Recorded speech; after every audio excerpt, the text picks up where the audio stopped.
First, I'd like to thank Asatru Eric for his response, coming from a place of grith rather than hostility and petty clapbacks. Usually, online debates devolve into anger and word vomiting, so I appreciate benching your petty clapback persona. Can't believe you're gonna bench me when you need me the most. Talking something calm and fucking rational, like that's ever worked for you in the history of fucking ever. He wants to do a live stream, and I think that's plausible. Also, I'd like to apologize for pointing out the rune tattoo. I was going off what I saw in the videos I'd seen and not from his larger body of work. I understand the frustration of being misunderstood. That being said, let me clear up a few things regarding Eric's admitted purist approach. Yes, my views on Norse pagan come from a lore purist standpoint. Thinking other faiths, religions, and spiritualities are wrong doesn't mean you're an asshole. It simply means you haven't deconstructed the supremacist framework inherent in our society. But I am not, and in no way trying to keep it pure in the supremacist sense. Now I have to say, this is actually an incredibly weak and terrible argument. To infer somebody is a newtsie, help defend your position, is weak at best. Because what you're trying to do here is you are trying to elicit an emotional response from your viewers. One of the reasons I ended my video stating that I don't think you're a bad person, simply making common mistakes, is because we all do this. Also, I wouldn't tell an actual nasshole that they weren't a bad person.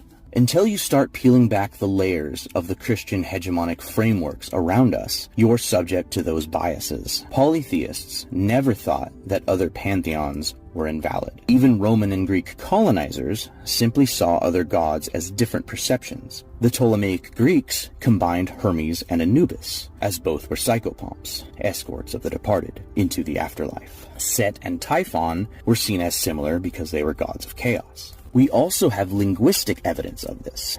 Deos Pater, the Proto-Indo-European reconstruction of the Sky Father. Deos becomes Zeus, as well as Tiwaz, Tyr. I compare these gods through linguistics and comparative analysis in long-form videos on my YouTube, complete with cited sources. As polytheists, we limit ourselves by not looking at the history of how our gods branched off with the evolution of cultures throughout the world. For example, when I compared Hel with her cognates, I noticed a couple of trends. 1. Reluctance. Most underworld gods were reluctant to take that position. Hades was last pick. His wife Persephone was tricked.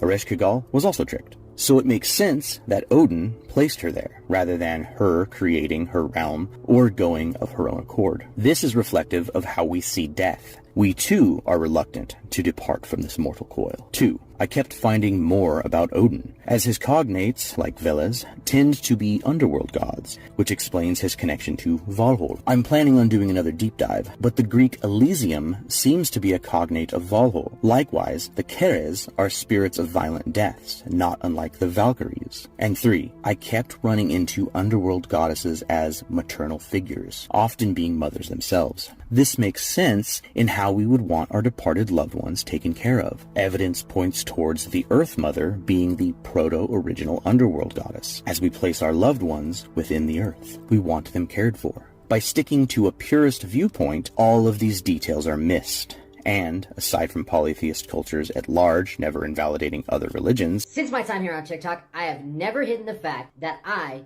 do not study nor care for any other, in my opinion, fake religion. Because anything outside of Norse paganism is a false religion. In order to take a purist stance, you have to reconcile two things. 1. How and where do you draw the line? Do you use Germanic heathenry to inform Nordic paganism? They're related, just having minute differences. How far back do you stop?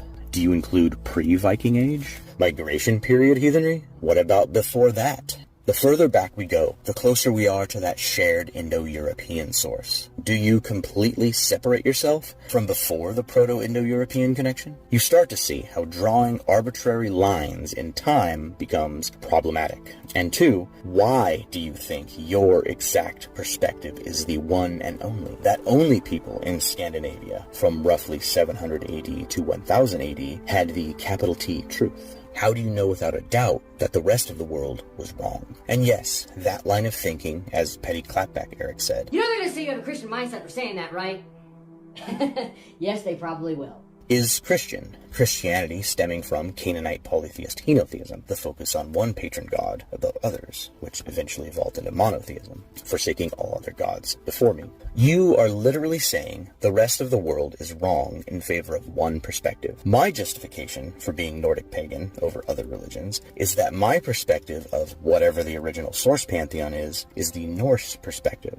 Others may see Indra or Shango, where I see Thor, or they see Aphrodite or Inanna, where I see Freya. Simply different views from different points on the spiritual map, so to speak. There's so much more to discover beyond direct sources. It's like a finger pointing to the moon. Don't concentrate on the finger, or else you'll miss all of that heavenly glory.